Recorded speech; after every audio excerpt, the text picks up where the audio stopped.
Hello everyone, welcome back to my channel. So this week I will be reviewing the Chrysalis Tarot.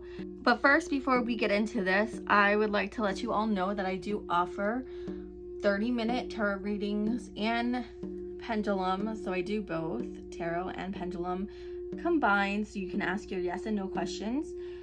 $30 for 30 minutes. Just message me. I have my email in the comment or in my about section. You can message me about wanting a reading. I take payments through PayPal and usually do the readings in the evenings and mainly on the weekends. So $30 for 30 minutes if anyone is interested. All right, so here is the Chrysalis. Now, the Chrysalis Tarot, it comes with the book separate. So you have to buy the deck separate from the book. But it does come with a little white book with the introduction. So this is from 2014. And then it has the major arcana, the meanings. And then you have the suits. And then let's see if they give you any. Okay, there's the pentagram, the 5-card spread at the end. So 1-card spread. So that's not bad. Now the book is totally different, but I have to tell you, reading the book, the meanings, I'm really not impressed. And I have to tell you, I only did 3 card pulls for my weekly tarot planner spread this week because this deck, I guess you could, maybe it's high vibe, I'm not sure. It definitely, I kept pulling a card that told me I needed to ground. Definitely felt that. I feel very lightheaded, very tired. It wiped me out, and I just did 3, and I usually do the one whole week for myself. So this book, the table of contents, it has about the cover illustration, forward by Tally Goodwin and of the Tarot Safi. I don't know what. And then the introduction, and then we have part 1, chapter 1, LP's Cosmic Insights, chapter 2, Papa Legba's Unseen Travels, chapter 3, Merlin's Great Matter, chapter 4, Storyteller's Vision Quest, chapter 5, Morgan's Cauldron of Rebirth. And then you have the major, the minor, the theory of the troop, and the troop cards. So they call the troop cards, those are the court cards. Then they have the Chrysalis Fairy Ring spread.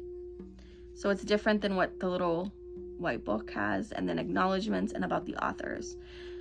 So I honestly can tell you, I skimmed through about the cover and the forward. I guess this deck won Best New Tarot deck back in 2014 or sometime.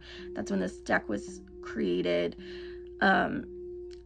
The cards are absolutely gorgeous. However, the description is what gave me a headache. My head hurts. I'm not gonna lie. I will read one. It's just a lot of gobbledygook.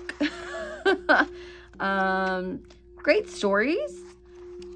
If you're working with the archetypes, now if you really know the meaning of the cards, and once you figure out the different system of this, of what relates to what in the regular tarot cards, I wouldn't use the book. I think the book is absolute. Don't even bother. But the deck is absolutely gorgeous. So what you get in the deck, we have just the like intro, and then about the authors, and then of course Low Scarbo. All right, so I'm going to do a flip through of the cards. Now these are the back of the cards. They are gorgeous, absolutely stunning. Love the cards so much. That's why I bought this deck.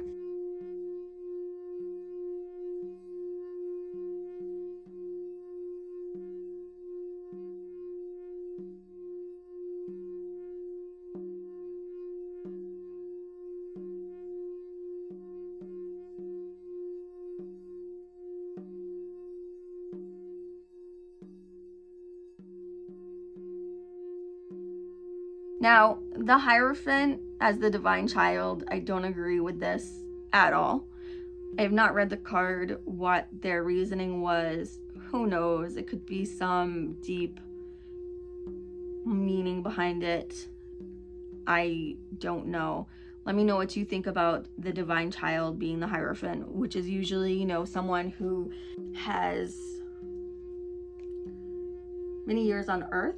But, you know, I guess it could be the divine child. The divine child has more maybe knowledge than we, if you're using the archetype of the Christ figure, if that's what they mean by the divine child, and not just that children are divine.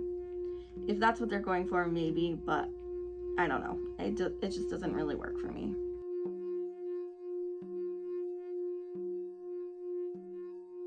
I love the colors and the vibrancy. Now this card for Justice, perfect, beautiful, love it. The Green Man for the Emperor, okay, that's kind of cool. The card is gorgeous. I love the artwork. The artist is Holly Sierra, and she did an amazing job. The artwork is absolutely stunning. I know she didn't write the book.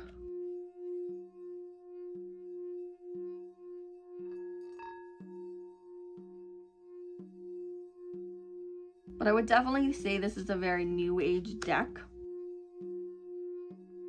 And it combines a lot of different religious iconography and beliefs. And it also has spirit animals in there, which is cool. I'm down with the spirit animals. I love that phoenix, it's gorgeous. And Psyche for the World, beautiful. I love her dress. So now we have spirals. Honestly, I haven't read what it corresponds to. But I love spirals, and that was one of the reasons, besides just the beautiful artwork and the colors, of why I wanted to buy this deck, is because I love spirals. So if you want a deck purely for aesthetic reasons and artwork, I would recommend this book. I mean this deck, not the book though. I think you could skip on buying the book.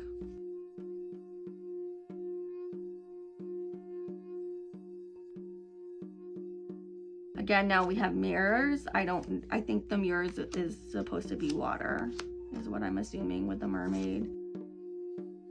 And there's mirrors and water everywhere.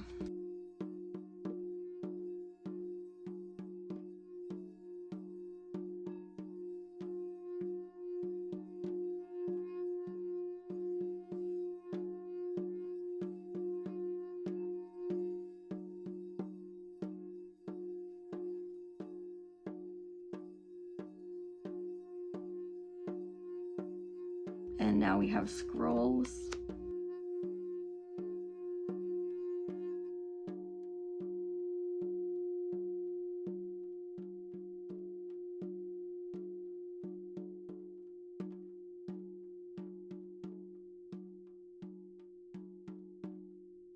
I'm not sure if these are supposed to be synonymous with the swords or not, or wands, I'm not sure. Now we have stones, which I'm going to assume is earth.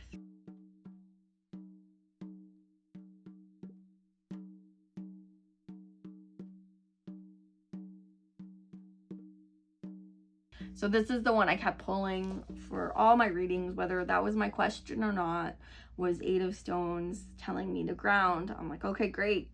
Thank you. Thank you. I know I need to ground.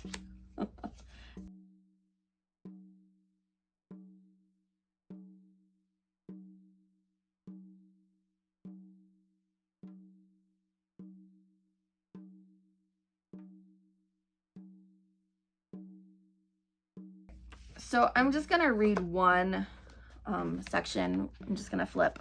All right. Ooh, 4 of mirrors. We get the mermaid. I love the mermaids. So this is what is written on it. Each one has 2 pages, and it's mainly just about why the art and a story, and then a little bit about maybe what it means.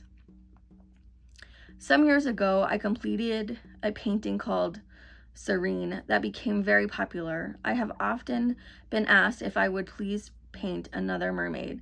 When the keyword detachment came along for the Four of Mirrors, I began to envision an ethereal nymph who was a delicate beauty, yet at the same time distracted and self-absorbed. Remembering that the suit was mirrors and water was the association, I transformed this nymph into a mermaid, much to the delight of my print customers. I spent some time studying the famous Little Mermaid statue in Copenhagen. I thought it would be a wonderful idea to show 4 beautiful mirrors propped up around Daphne, but she's too distracted to even bother looking at herself. And of course, she ignores all the sea life swimming around her. Since it's my habit normally to paint in earth tones, it was a bit of a stretch to complete this piece in shades of blue. I yearned to spice it up with browns and golds. When one of the Chrysalis, I'm not even going to say that, half human, half animal creatures turns up, it asks that you determine which half best applies to you in this particular reading. All have special gifts. Daphne's mermaid aspect, for example, indicates prophecy. She was named after Daphnis, one of the 3 nymph sisters known in Greece as the Trinity of Maidens. They gave the gifts of prophecy to Apollo. The aquatic half of Daphne is emotionally independent and indifferent to material trappings. The human half of her, or him, in the case of a merman, is predisposed to episodes of emotional isolation or drowning self-absorption. The comb and mirrors symbolize Daphne's vanity, and she uses them often. But therianthropes are shapeshifters and consequently symbols of shamanic healing and transformation. All are positive cards. They say cultivate your gifts, whether it's prophecy, clairvoyance, or another sixth sense, and become skilled at dancing between worlds. The emotional fishy side of Daphne lends itself well to psychic talents. Seers, visionaries, and tarot readers find their human egos at times can pose a challenge. They must take pains to control the noise and itchings of the ego that feed pompous self-absorption. That means avoiding the appearance of being introverted, aloof, and wise beyond words. When the sea turtle nudges Daphne, he reminds her to starve her earthbound ego and nourish her natural compassion and congeniality. Daphne's shadow sign is fickle and as slippery as a fish. Her shadow is a saboteur par excellence. So Daphne's types need to safeguard their relationships by always flying true colors with saintly patience. If Daphne appears often, take care you are not unwittingly sabotaging a relationship you want to hold on to. Okay, so this one was actually written pretty well, and if you just read it alone, it might be okay. So maybe this deck would be okay to use as more of an oracle rather than an actual tarot reading. I definitely wouldn't use this with other people, and I'm definitely gonna have to work with it more to truly connect with it and actually read the book, instead of doing what I usually do, which is just jump right in and do my readings. But thank you for joining me today, and have a good one. See you next time. Thank you guys for tuning in. If you like this video, please hit the like button down below and please subscribe. I will be uploading videos every Wednesday night, 7 p.m. Arizona time. Bye guys.